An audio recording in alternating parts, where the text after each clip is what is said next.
Donc on peut réaliser la puissance du prashad. Le prashad est la nourriture qu'on offre à Krishna. Lorsque Krishna l'accepte, elle devient transcendantale et purifiée. Qu'est-ce que ça veut dire que la nourriture devient spiritualisée? Ça veut dire en fait que quand Krishna accepte quelque chose, cette chose prend la même nature que lui. Par exemple, lorsqu'on met une guirlande de fleurs sur Krishna, la guirlande de fleurs devient spiritualisée par le contact de Krishna. Ou quand on met des habits sur Krishna,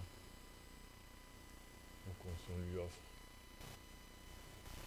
un bracelet, juste au contact de son corps, le bracelet devient aussi spiritualisé. Parce que Krishna ne touche jamais la matière. Donc tout ce qui entre en contact avec Krishna devient spiritualisé. C'est-à-dire d'énergie matérielle grossière, fait d'eau, de terre, de feu, d'air, de terre, il devient transformé en énergie spirituelle, Chit Shakti. Mais pas simplement ça. C'est que, en plus, le prashad de Krishna acquiert les qualités de Krishna. C'est-à-dire toutes les qualités qui sont présentes en Krishna vont devenir transférées dans les choses qui appartiennent à Krishna. Donc dans la nourriture, toutes les qualités de Krishna deviennent aussi transférées dans les restes de la nourriture qu'on offre à Krishna. C'est ça le principe du prashadam. Et lorsqu'on mange les reliefs ou les restes de cette nourriture, à ce moment-là, ces qualités deviennent transférées en nous. C'est le principe de l'association, sangha. C'est comme une maladie contagieuse. Non? Quelqu'un a une maladie, il mange quelque chose. Si quelqu'un d'autre vient par derrière qu'il mange ça, il va attraper la même maladie. Non?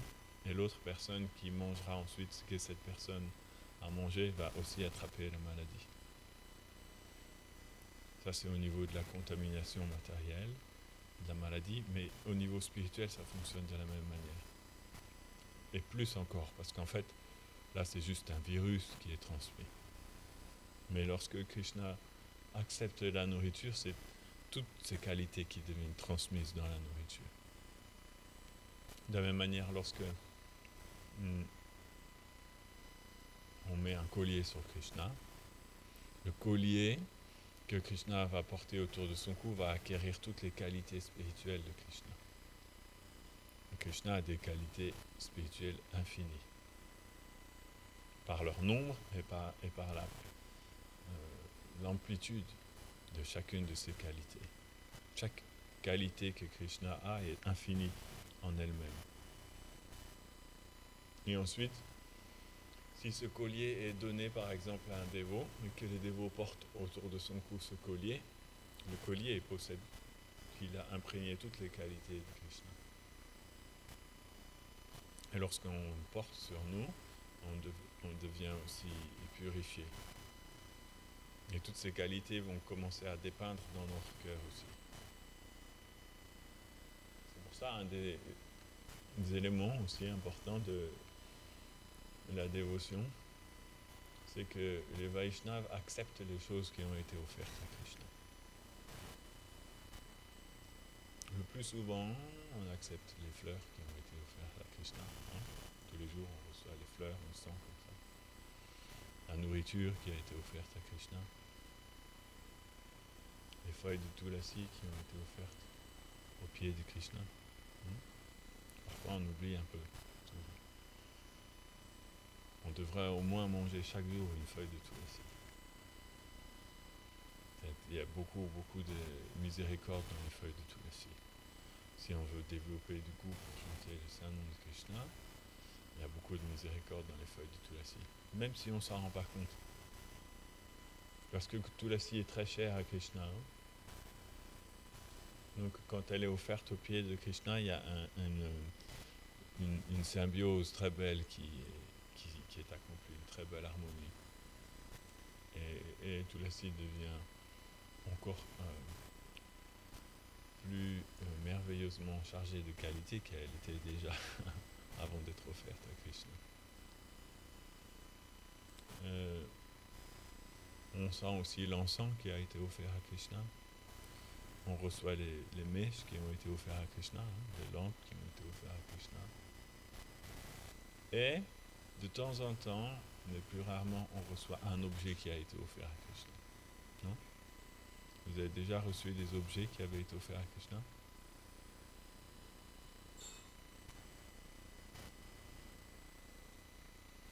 Des fois, les dévots, par leur miséricorde, ils vont nous donner une bague de Krishna ou un collier de Krishna. Je connais une dévote. Elle portait autour de son cou les 2 petites chaussures de Radharani. Un jour, ils ont changé les petites chaussures de Radharani. Ils ont mis des nouvelles. Elle a pris les anciennes et elle a mis là sur son collier de tout aussi. Elle portait les 2 petites chaussures de Radharani autour de son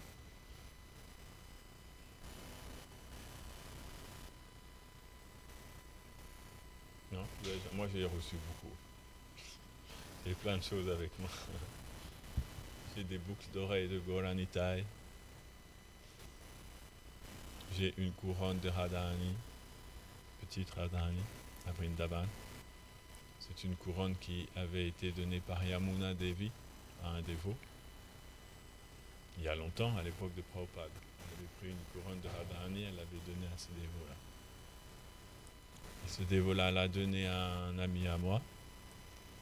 Et cet ami me l'a donnée. Elle est arrivée jusqu'à moi, une couronne de Radharani. C'est incroyable quand même, non ? Donnée par Yamuna Devi.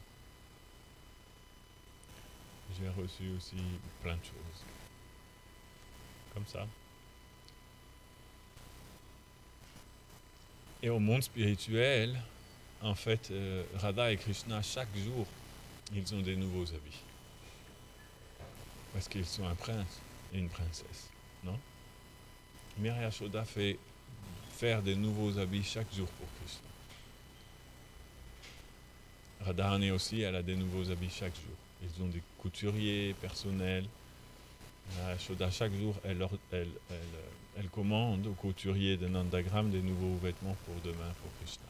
Ça fait partie de son service. Et pas simplement des nouveaux vêtements, des nouveaux bijoux aussi.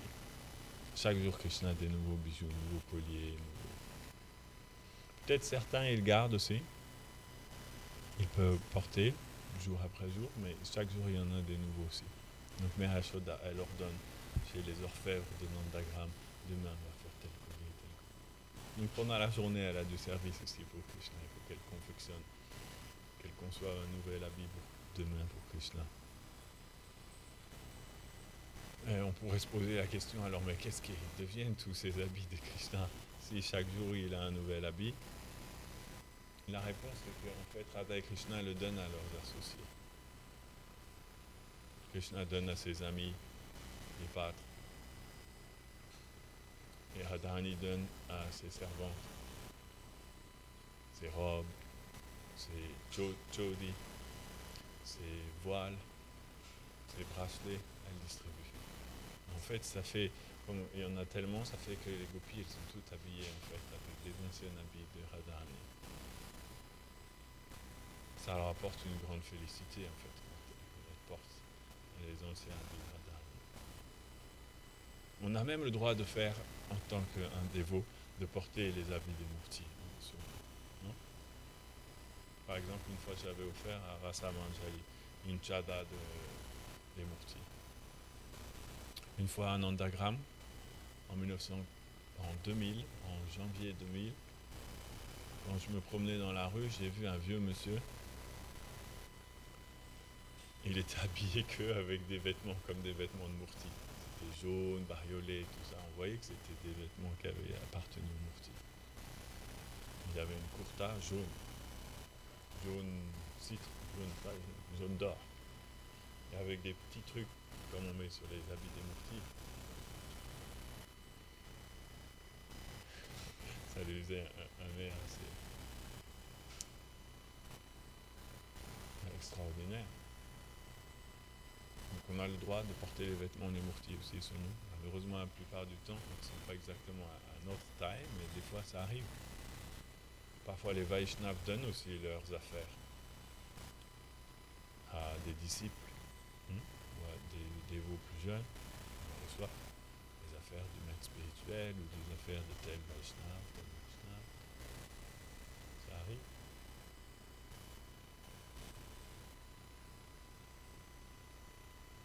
Et parce qu'en fait, à travers tout ça, c'est pas quand Krishna, quand Radharani donne une de ses robes ou un de ses voiles à une de ses amies, et c'est pas simplement un objet qu'elle lui donne. Parce que tout son sentiment est transféré aussi dans ces objets-là, et lorsqu'ils portent, ils reçoivent aussi ces sentiments, cet état d'esprit, cette dévotion, cet amour pour Krishna. C'est une manière en fait de partager les sentiments qu'une personne a dans son cœur. C'est ça le principe du Prashadam. Et lorsque un grand Vaishnava, quelqu'un qui est pur de cœur, reçoit le Prashadam de Krishna, et qu'à son tour il le redonne encore à quelqu'un d'autre, il devient ce qu'on appelle Maha Prashadam. En fait, Maha Prashadam. Et ça devient encore plus puissant puisque les qualités de ce dévot-là vont être encore plus ajoutées au Prashadam. Et donc là, Narada Muni, dans sa vie précédente, c'est ça qu'il a reçu. Le Prashadam, on appelle Uchista. Uchista, c'est les restes de la nourriture. Uchista, les pains. Que ces grands Vaishnavas avaient laissé sur leur assiette. Donc, comme il était bien élevé, il a demandé quand même avant. Il mentionne ici.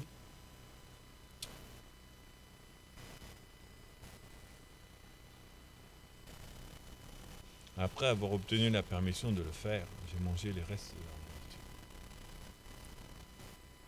C'était un risque, on n'est pas obligé vraiment de demander la permission. C'est un risque parce que si jamais ils disent non, après vous ne pouvez pas, non. Si vous demandez à un Vaishnava, est-ce que je peux prendre les restes, et s'il dit non, vous avez perdu. Parce qu'après, si vous le faites et que lui il ne voulait pas, ça va faire des résultats mélangés. Il y a le résultat d'avoir pris les restes de ce Vaishnava, mais il y a aussi le résultat du fait de ne pas l'avoir écouté. D'avoir, comment on peut dire, négligé son désir. Donc on peut prendre sans demander aussi. En cachette. Lorsque je suis arrivé à New Vrajadam le jour de Nishinga Chaturdasi, il y avait aussi Niranjana Swami qui était là et Bibi Govinda Maharaj qui était là. Et au moment donné où le Prashadam est arrivé, c'était le soir était tombé, le jeûne de Nishingadev était fini. Je me suis assis avec d'autres dévots là, ils ont fait toutes les lignes, tout le monde s'est assis. On a commencé à chanter la prière. Et après, Shiva Maharaj il est venu, il m'a dit Yashoda, prends ton assiette et va t'asseoir là-bas à côté de Niranjana Maharaj. J'ai dit oh. Bon, j'ai été, c'est une miséricorde. Je ne m'étais jamais assis à côté de Niranjana Maharaj pour prendre prasad. Je me suis dit ok, j'y vais. J'ai pris mon assiette, je suis arrivé. Finalement, ils ont changé au dernier moment. C'était Govinda Maharaj qui s'est assis à côté de moi. Bhakti Bringa Govinda Maharaj. Et j'ai regardé Maharaj prendre prasad. Ça m'a permis. Il y avait Govinda Maharaj, Shiva Maharaj et Niranjana Maharaj à côté de moi. Comme ça, j'ai pu les regarder prendre prasad pendant que moi je prenais prasad. J'étais plus absorbé à les regarder prendre prasad. Et à la fin du prasad, ils se sont levés tous les trois et ils sont partis. Alors moi, je suis décalé d'une place et j'ai récolté tout ce qu'il y avait dans les assiettes des trois Vaishnavas à la fois. Tout. J'ai rempli mes mains comme ça. Et j'ai dit là, j'ai gagné ma journée aujourd'hui.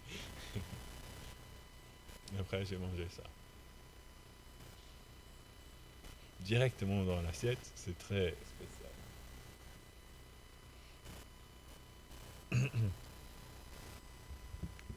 Après, j'ai partagé avec d'autres dévots qui étaient là. Et j'ai pas tout pris parce qu'il y avait beaucoup de dévots, mais j'étais à la meilleure place pour pouvoir le prendre.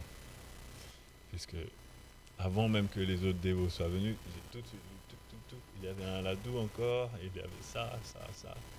Des choses à moitié croquées, hop, j'ai tout pris. C'est ça la beauté de la dévotion. L'association avec les Vaishnavas. Donc par le fait de manger les restes des Vaishnavas, il y a 3 choses qui sont les plus puissantes dans l'univers. Narottam Das Thakur a expliqué. Les restes de nourriture qu'un Vaishnava a mangé.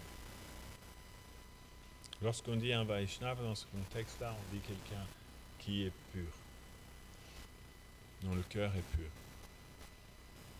Ça ne veut pas dire que les restes de nourriture des autres Vaishnavas sont mauvais, mais c'est pas, ça va dépendre du niveau d'avancement de chaque personne. Bien sûr, comme les Vaishnavas, de toute façon, ils mangent que du prasadam de Krishna. Dans tous les cas, c'est du prasadam de Krishna. Mais ensuite, lorsqu'une personne en mange, les qualités de cette personne sont aussi transférées. Donc ça peut être aussi mélangé. Si c'est une personne qui a encore beaucoup de choses négatives dans son cœur, ça va aussi être ajouté à ça. Au début, quand Prabhupada il a commencé son mouvement en Occident, les dévots ils ne connaissaient pas tous les détails du service de dévotion. Et donc le dimanche, après la fête du dimanche, il finissait les assiettes de tous les invités qui étaient venus et qui avaient laissé des choses sur leurs assiettes parce qu'ils pensaient on ne doit pas jeter du prasadam, donc ils finissaient tout, ils jetaient rien à la poubelle. Et quand Prabhupada a entendu ça, il a dit vous n'êtes pas obligés de faire ça. Il leur a ajouté peut-être vous n'êtes pas assez avancé pour prendre les restes de nourriture et des gens qui sont des matérialistes, qui ne sont pas encore des dévots. Ça ne veut pas dire qu'on ne peut pas le faire, mais il a dit peut-être vous n'êtes pas assez avancé, donc vous pourriez être affecté aussi par les qualités de ces personnes qui ont pu être ajoutées au prasad de Krishna. Ça ne veut pas dire que le prasad de Krishna devient impur. Le bénéfice qu'on a en mangeant du prasad de Krishna reste le même. Ça va avoir effet sur nous. Mais il y a quelque chose d'autre qui est venu s'ajouter. Par exemple, si vous avez une salade d'avocat, l'avocat est bon pour votre santé, non ? C'est très recommandé pour vous. Mais il y a aussi dedans du piment. Le piment n'est pas bon pour vous, non ? Si vous mangez une salade d'avocat avec du piment dessus, vous obtenez tous les bénéfices de l'avocat, non ? Qui vont être bons pour votre santé. Mais vous obtenez aussi le piment qui ne va pas être bon pour votre santé. Ça ne veut pas dire que l'effet du piment va enlever tous les bénéfices de l'avocat, non ? Ils sont quand même là. On obtient tous ces bénéfices, comme si on avait mangé de l'avocat. Mais il y a aussi les effets du piment.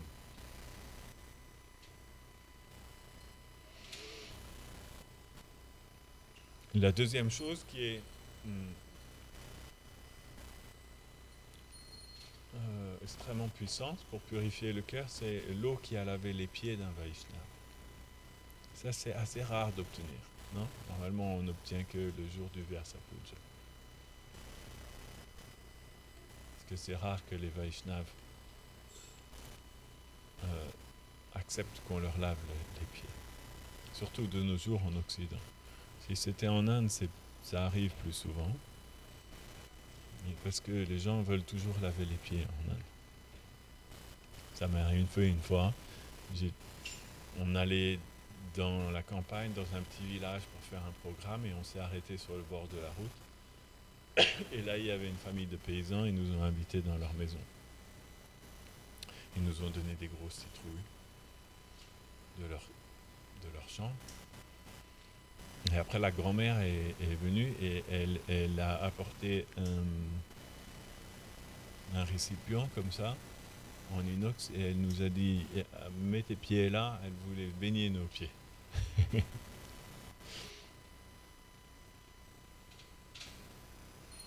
Et moi, je lui ai dit non, non, non. Mais les autres dévots m'ont dit le problème, si tu refuses, ils vont penser qu'ils t'ont offensé. Et ça va être terrible pour eux.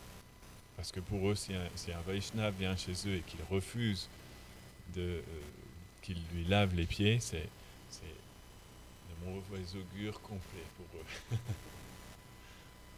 Donc tu dois accepter. Il m'a dit, tu es obligé d'accepter, sinon là tu vas les mettre. Et après, ils ne sauront plus quoi faire. Ils vont jeûner ou faire des trucs comme ça pour essayer de se faire pardonner leurs offenses. Il m'a dit, c'est comme ça ici la tradition, c'était au Maharashtra. Les traditions sont encore très ancrées. Il m'a dit, tu dois accepter. Il m'a dit, tu médites sur Prabhupada dans ton cœur et tu penses que tu fais ça pour Prabhupada. Et c'est lui qui prend. On m'a obligé, j'étais obligé de faire. Mais en Occident, c'est plus facile de refuser. Et puis, de toute façon, ils ne nous proposent pas très souvent de laver les pieds. Hein. Jésus a fait ça, il a lavé les pieds de ses disciples.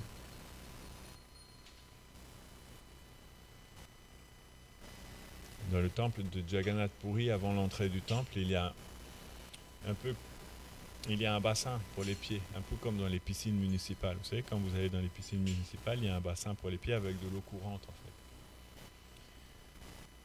Des fontaines qui tombent, et puis constamment il y a une évacuation. Ça, vous marchez dedans, ça lave les pieds.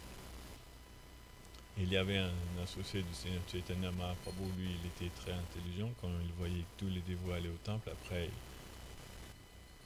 il buvait l'eau du bassin. Comme ça, il prenait l'eau qui avait baigné les pieds du Seigneur Chaitanya Mahaprabhu et tous les Vaishnavas. Mais maintenant, on n'a plus de bassins comme ça dans les temples. Donc c'est rare d'obtenir l'eau qui a baigné les pieds d'un Vaishnava. Normalement, pour le jour de son Vyasa Puja, on peut obtenir. Et la troisième chose, c'est la poussière des pieds d'un Vaishnava. De moins en moins commun aussi, parce qu'on marche plus tellement dans la poussière dans nos pays, non ? Quand vous êtes en Inde, la poussière des pieds de quelqu'un, c'est quelque chose que vous pouvez voir tous les jours. Parce que, surtout que les Vaishnavas, traditionnellement, ils marchent pieds nus. Donc quand ils arrivent chez vous ou qu'ils rentrent dans une maison, ils vont essuyer leurs pieds pour pas salir la maison. Ou même, peu importe là où ils marchent, vous allez pouvoir trouver de la poussière. Ici, même si vous voyez un Vaishnava venir, il a des chaussettes, le sol est propre. S'il va marcher, il n'y a pas de poussière. Mais les Vaishnavas nous apprennent que la poussière des pieds d'un Vaishnava, ce sont aussi ses instructions. Les instructions qu'il nous donne.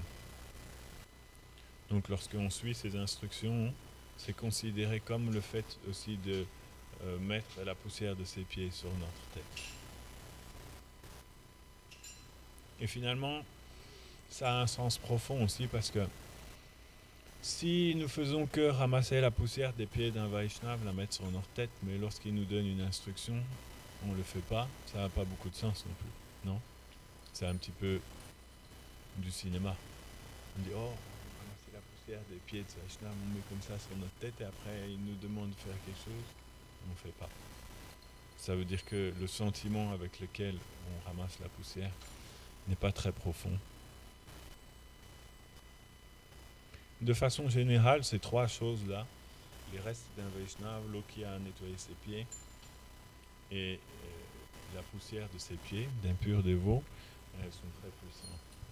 Les Narottam Das Thakur dit les trois puissances les plus puissantes de l'univers pour développer l'amour pur de Krishna. Et là, par la puissance des restes de ces très grands Vaishnavas, on doit comprendre qu'ils étaient des très très grands Vaishnavas, Donc plus les Vaishnavas sont élevés, plus la puissance de la poussière de leurs pieds, l'eau qu'il y a avec leurs pieds ou des restes de leur nourriture est grande. Il dit qu'il a été assez fortuné pour pouvoir prendre les restes de leur nourriture. Donc c'est une chance si on peut avoir ça. C'est une grâce que Krishna nous donne, on doit la saisir. On doit comprendre qu'est-ce que la bonne fortune. C'est important dans la vie spirituelle. Parce que si on ne comprend pas, on ne pourra pas saisir la bonne fortune lorsqu'elle se présentera devant nous. Non ? On va voir les choses, mais on ne va pas pouvoir les saisir. Un jour, lorsque j'étais jeune, j'étais chez un de mes amis en Corse, chez ses grands-parents. Et ses grands-parents étaient très riches parce que son grand-père, il avait fait la guerre et il était dans la deuxième division du général Leclerc. C'est la division qui a libéré Paris à la fin de la guerre. Lui, il était un soldat de la deuxième division du général Leclerc, mais du fait que c'est cette division-là qui a libéré Paris à la fin de la guerre, tous les soldats de la deuxième division, ils sont devenus très célèbres. Ça ne veut pas dire qu'ils avaient fait plus que les autres soldats de la guerre, mais c'est symbolique souvent. Donc le général Leclerc est devenu très célèbre. La deuxième division, notre génération ne connaît pas, mais la génération avant, ils connaissent tous la deuxième division du général Leclerc. Et donc après, quand la guerre a été finie, du fait qu'il avait cette notoriété qu'il avait acquise, il s'est lancé dans le commerce. Il a fait de l'import-export et toutes les portes sont devenues ouvertes du fait qu'il était un soldat de la deuxième division. Et d'une manière ou d'une autre, il est devenu très riche. Ils ont une très grande propriété dans le golfe de Porto Vecchio, en Corse, avec 5 ou 6 villas sur la propriété, une piscine, une plage privée, tout ça. Et un jour, on était mangé avec ses grands-parents, juste mon ami, moi, et un ou deux autres amis, et ses grands-parents. Et son grand-père, qui avait fait la guerre, il avait une particularité, c'est qu'il parlait très très peu. Donc le repas était assez silencieux. Vous imaginez, non ? Et tout d'un coup, au milieu du repas, il a parlé. Et il a dit, vous savez, je voudrais vous dire quelque chose, jeunes gens. Il nous appelait jeunes gens. Parce que lui-même, en fait, avant la guerre, c'était un paysan. Dans une campagne perdue de la France. Mais au moment donné où il y a eu la guerre, il a été appelé. Et donc il est parti à la guerre, il s'est retrouvé placé dans la deuxième division du général Leclerc, et après il s'est retrouvé à libérer Paris. Un petit paysan de rien, qui n'avait pas d'avenir devant lui, finalement il est devenu une telle position qu'il connaissait Jacques Chirac, il pouvait aller chez Jacques Chirac et tout ça. Le président de l'époque, il était un ami du président. Et il nous a dit, dans la vie, il y a des opportunités parfois qui se présentent. Il faut savoir les saisir. C'est tout. Et il les a tués à nouveau. Mais moi, cette phrase, elle est rentrée dans mes oreilles et je me suis dit, c'est intéressant ça, non ? Parfois dans la vie, il y a des opportunités qui viennent devant nous, qui se présentent. Et parfois, on les laisse passer sans les avoir saisies. Et après, elles disparaissent. Elle vient juste temporairement, une opportunité, et après, elle s'en va. Et on se dit, mince, j'ai pas saisi cette opportunité. Non ? Ça vous est déjà arrivé ? Des fois, c'est comme ça. Parce que les choses viennent, on hésite, on ne sait pas trop, et après, hop, cette chance-là s'en va. Mais lui, il nous a dit non, lorsque vous voyez des opportunités se présenter, il faut savoir les saisir. C'est très important, ça peut changer le cours de votre vie. Non ? Eh bien, la miséricorde de Krishna fonctionne comme ça aussi. Dans notre vie, Krishna va envoyer plusieurs fois, sous différentes formes, des miséricordes particulières ou des opportunités d'obtenir une miséricorde particulière ou de faire un avancement particulier. Et il va falloir savoir le saisir. Comme dans la vie matérielle, non ? Même un matérialiste qui cherche du boulot, par exemple, des fois il va avoir des opportunités qui vont venir, il faut qu'il sache les saisir. Sinon il peut perdre un bon job, par exemple. Mais lui, il a su saisir cette opportunité. Ça, c'est la fortune de Krishna. Il a vu la miséricorde de Krishna arriver sous ses grands sages, le petit enfant, et il a compris. Et il a su saisir cette opportunité de manger leur nourriture. Le résultat, toutes ces offenses ont été complètement détruites. Il y a beaucoup de sortes d'offenses.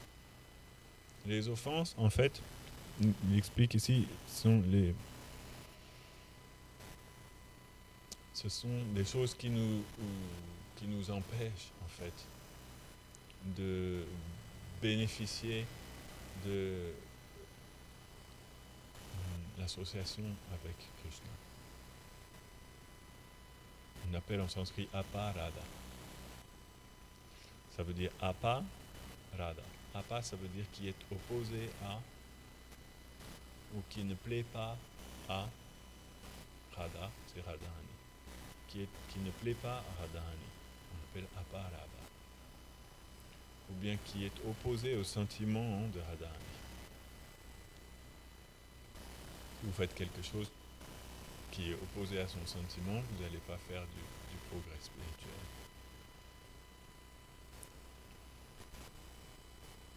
Ce sont donc toutes les anatta, toutes les choses indésirables qu'on a en nous. Et toutes ces choses ont été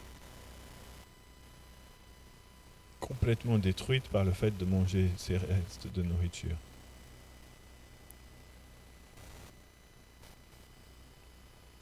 Et dans la teneur reportée, il appelle ça les obstacles au développement de la dévotion. C'est ça, anatta. Les mauvaises choses qui nous empêchent d'expérimenter la nature transcendantale du Saint-Nom de Krishna, par exemple. Donc, qui fait que, bien qu'on pratique le service de dévotion, on ne fait pas l'avancement qu'on serait censé faire. Les symptômes de l'amour de Krishna n'apparaissent pas dans notre cœur, parce qu'il y a tous ces obstacles-là qui font obstruction. Donc il y a des obstacles grossiers au départ, comme la colère, l'envie, la concupiscence, l'avidité, la folie, l'illusion. Ça sont des obstacles grossiers, les désirs matériels. Après, il y a des obstacles subtils, comme on a vu ici, spriha, le désir pour l'adoration, pratishta, le désir d'avoir une position. Beaucoup de choses sont là qui nous empêchent finalement de progresser. Mais ici, Vyasadeva nous explique que par le fait de Narada Muni nous explique que juste par le fait de manger les restes de nourriture des Vaishnavas, toutes ces choses ont été détruites dans son cœur et son cœur est devenu Vishuddha Cetasa. Vishuddha, ça veut dire complètement purifié.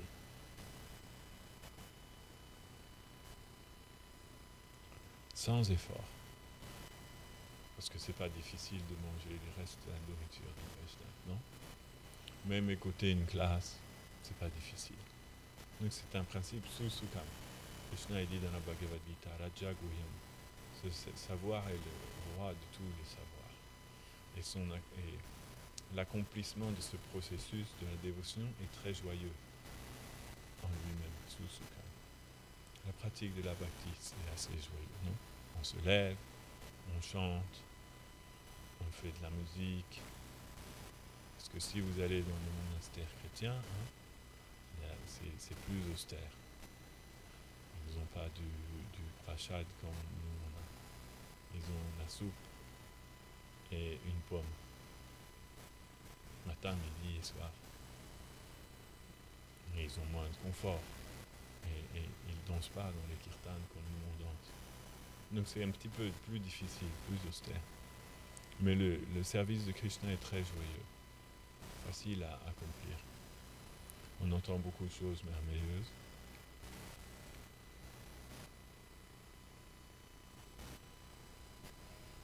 Et comme ça, petit à petit, il dit, lorsque son cœur est devenu complètement purifié, ensuite est apparu ce qu'on appelle ruchi, le goût pour entendre parler de Krishna. Parce que les anarthas nous empêchent de percevoir la félicité qu'il y a dans le nom de Krishna, dans la forme de Krishna, ses qualités, ses divertissements. Mais lorsque le cœur devient purifié, nishta, le cœur devient purifié, et ensuite le goût apparaît. Et c'est un goût très très prononcé. C'est expliqué, Ruchi. Sanatana Goswami dit,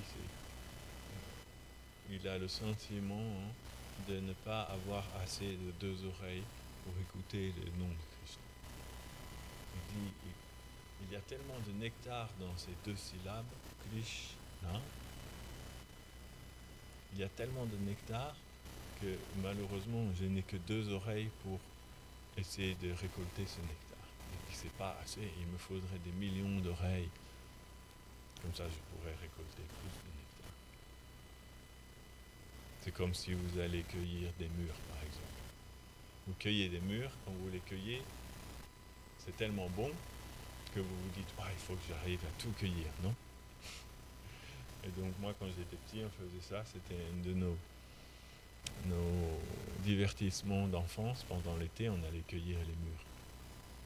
On prenait des grands seaux. Vous savez, les enfants ils ont des seaux là pour faire des châteaux de sable. On prenait notre plus grand seau, on allait cueillir les mûres et notre but c'était que le seau il soit entièrement rempli. Même si en tant que petits enfants on ne pourrait jamais manger tout ça, mais on voulait récolter le plus possible parce que pour nous les mûres c'était comme du nectar, non? Vous avez déjà vu les mûres bien noires là? Elles sont bien mûres, c'est vraiment comme du nectar. Et donc on récoltait notre seau comme ça. Et on essayait d'avoir le plus possible. 2 seaux, 3 seaux comme ça.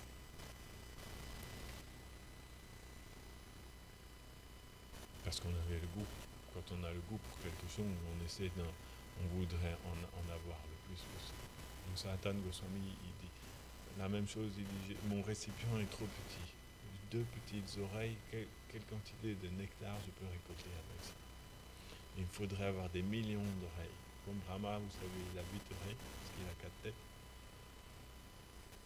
Si vous avez des plus grandes oreilles, si vous faites ça, faites comme ça, vous allez voir tout de suite, vous entendez 10 fois mieux. Non, comme ça, mettez main comme ça. Tu as vu, on entend plus fort tout d'un coup, non? C'est bizarre, hein? On entend super bien. Donc si on avait des grandes oreilles comme ça, on entendrait super bien les classes. Ou quand on chanterait comme ça, on entend super fort. Donc lui, Sanatana Goswami, il dit, je voudrais avoir des milliers d'oreilles comme ça. Comme ça, quand je dirais Hare Krishna, je pourrais récolter plus de nectar dans le nom de Radha et Krishna. Juste par le fait d'écouter parler de Krishna, le cœur devient purifié. Et Krishna a dit dans le Srimad Bhagavatam un peu avant, Nasta priyesh vabhadrishu nityam bhagavatu sevaya. Bhagavati uttama shloke bhaktir bhavati naishtiki.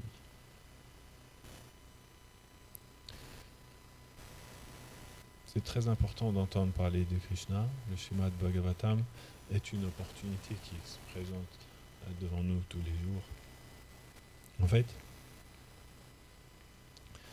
même Radharani, elle lit le Bhagavatam tous les jours. Incroyable, hein? Même Krishna aussi, il écoute le Bhagavatam tous les jours.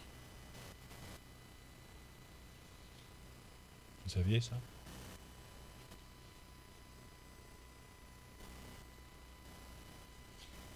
Comme quoi, c'est pas une activité ordinaire.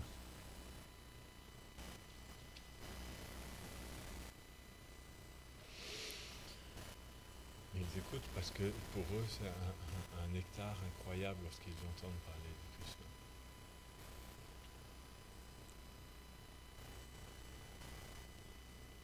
Radharani, elle éprouve tellement d'émotions à lire le Bhagavatam qu'elle en a fait un de ses divertissements particuliers, un de ses divertissements spéciaux. À tel point qu'elle a même une forme spéciale pour pouvoir faire ce divertissement. Elle apparaît en tant que Gadadhar, pour pouvoir lire le Bhagavatam tous les jours. Gadadhar et Radharani. Et Gadadhar chaque matin lisait le Bhagavatam. Et Chaitanya Mahaprabhu venait pour l'écouter. C'était sur le bord de l'océan à Jagannath Puri. Gadadhar habitait en haut d'une grande dune, des très hautes dunes à Jagannath Puri. Vous savez, une grande dune de sable comme la dune du Pila, vous connaissez? Il n'y a pas de dune ici en Normandie. Il y a les dunes à la... Comment on l'appelle? Omaha Beach. Vous avez déjà été à Omaha Beach? La plage de débarquement là-bas. Il y a un peu des dunes, mais ils ne sont pas très très grands. Moi, quand j'étais petit, en Corse, on avait des dunes de sable quand on était sur la plage. Après, la dune, elle faisait au moins 6 ou 7 mètres de haut.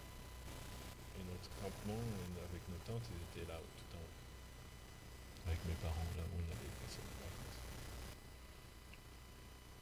Ça s'appelait le désert des Agréates. Il n'y avait personne, on était tout seul sur la plage. Pour notre famille, on avait une plage entière. Personne ne venait sur cette plage-là.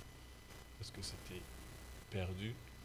Il fallait rouler pendant 1h30 sur un petit chemin comme ça, tout cabossé. Donc personne n'allait jusqu'à bas. Mais mes parents, ils étaient experts pour trouver les points comme ça où il n'y avait personne. C'est ça qu'ils aimaient bien. Donc on était dans la nature complète. On avait une plage entière pour j'ai passé mon enfance comme ça. Avec l'eau bleue turquoise, comme le ciel. Et le sable était blanc. C'était très joli, le désert des Agréates. Et à Jagannath Puri, c'est pareil, il y a des très grandes dunes comme ça, encore plus hautes que ça. Les dunes de Jagannath Puri, ça fait... à cet endroit-là, entre l'océan et là où habitait Gadadhar, c'était peut-être à 20 ou 30 mètres de hauteur. C'est comme une colline presque. Mais c'est en sable. Et Gadadhar Pandit habitait là-haut, dans le jardin de Yameshwar Tota. Il y a un temple de Shiva là-haut. Et le jardin en nourrissant on appelle Tota. Le jardin de Yameshwar. Et chaque jour, Sri Chaitanya venait écouter Gadadhar réciter le Bhagavatam. Donc ils font chaque jour Krishna dans sa forme de Chaitanya, il vient écouter le Bhagavatam. Il vient écouter Radharani, il y a le Bhagavatam. Et ils lisent les mêmes choses que nous. Et Gadadhar, quand il lisait le Bhagavatam, il pleurait. Il pleurait tellement qu'en fait, les larmes de ses yeux, c'était comme des offrandes de fleurs qui tombaient sur le Bhagavatam. Sridhar Maharaj a écrit un verset comme ça. C'est comme s'il faisait Pushpanjali, offrir des fleurs au Bhagavatam, mais c'était ses larmes qui tombaient sur le Bhagavatam. Et à force tellement Gadadhar pleurait en lisant le Bhagavatam qu'après l'encre des feuilles du Bhagavatam devenait complètement délavée. On dit ça, l'encre devient délavée? Je ne connais pas le mot pour dire elle devenait éparpillée, effacée par ses larmes, lavée par ses larmes. Vous voyez, de l'encre, si vous faites tomber un verre d'eau dessus, ce que ça donne. Surtout qu'à l'époque, c'était pas des impressions comme ça, c'était encore plus fragile l'encre. Donc comme les larmes de Gadadhar tombaient sur les feuilles, on ne pouvait même plus lire les versets après. Donc chaque jour Krishna écoute le Bhagavatam, chaque jour Radharani lit le Bhagavatam, donc c'est pas une activité ordinaire. C'est pour ça que nos acharyas, ils ont mis cette activité-là où chaque matin on doit aussi lire le Bhagavatam. Pourquoi Radharani écoute le Bhagavatam tous les jours? Elle lit le Bhagavatam tous les jours. Pourquoi Krishna écoute le Bhagavatam tous les jours? Pourquoi?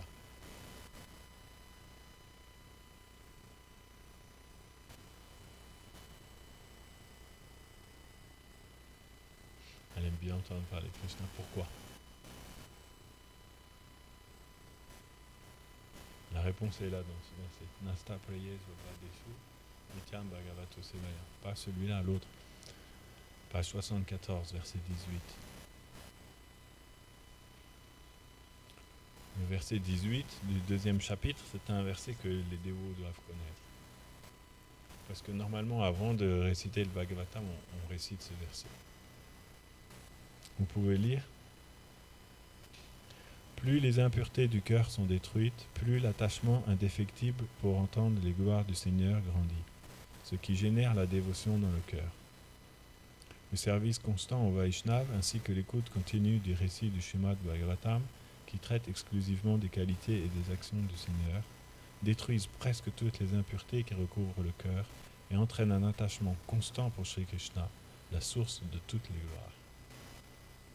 Donc il y a deux effets qui sont expliqués dans ce verset. Le premier, Nasta prayes babadrishu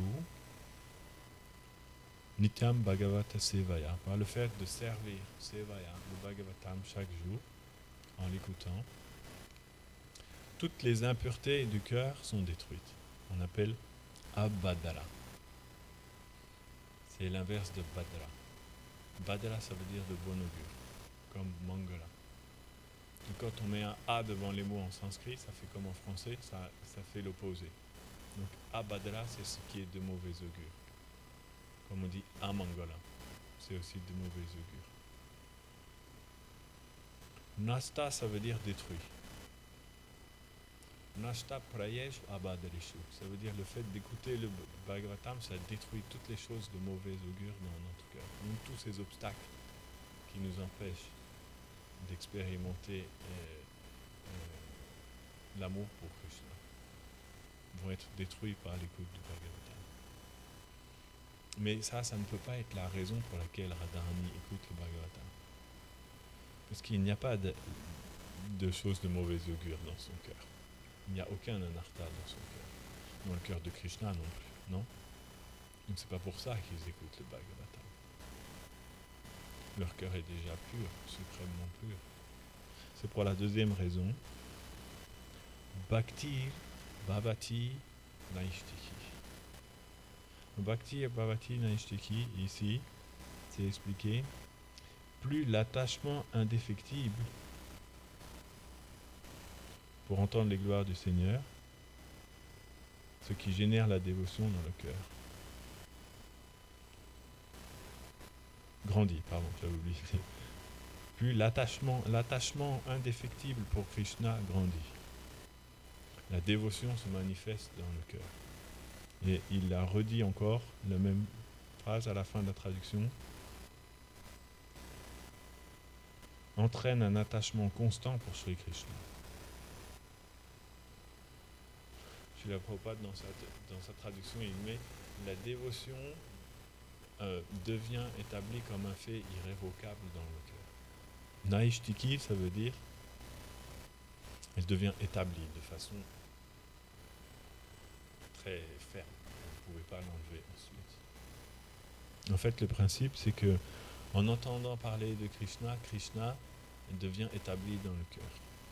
Krishna apparaît petit à petit dans le cœur. Comme c'était dit au verset juste avant.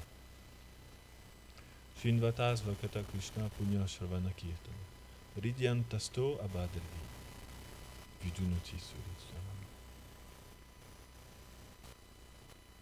Shri Krishna est l'ami affectueux et éternel des dévots, et sa louange sanctifie ceux qui l'écoutent et qui la chantent.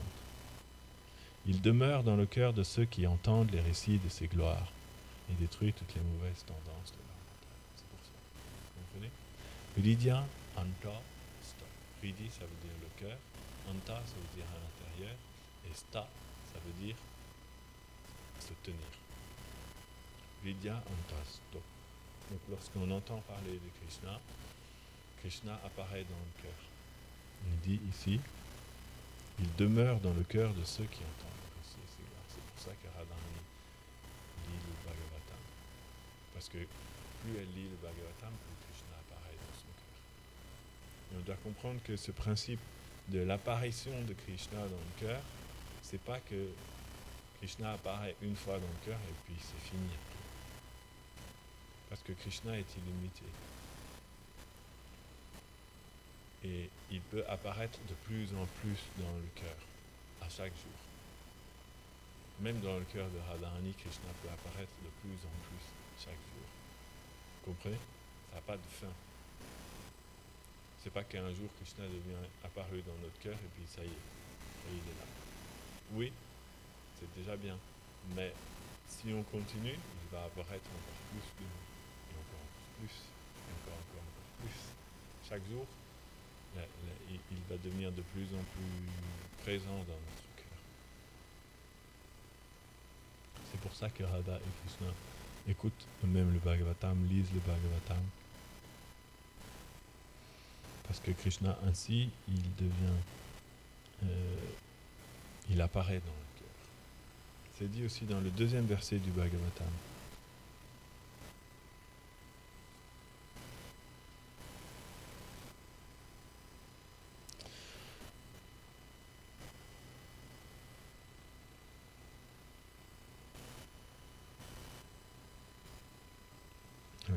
Deuxième verset du 1er chapitre.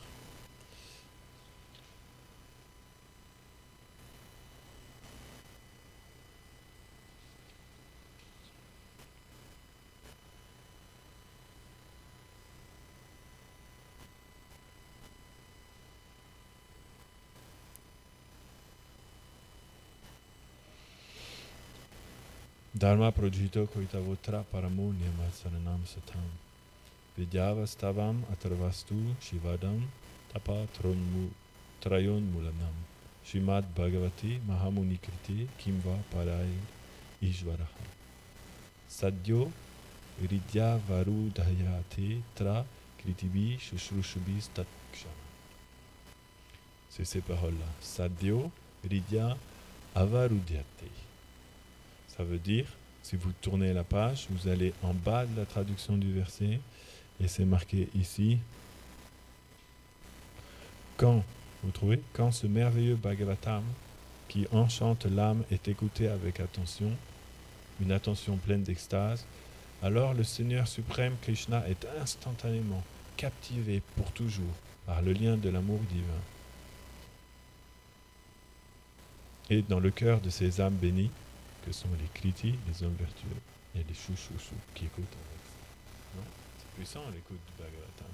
Juste par le fait d'écouter le Srimad Bhagavatam, le Seigneur suprême Krishna est instantanément captivé pour toujours.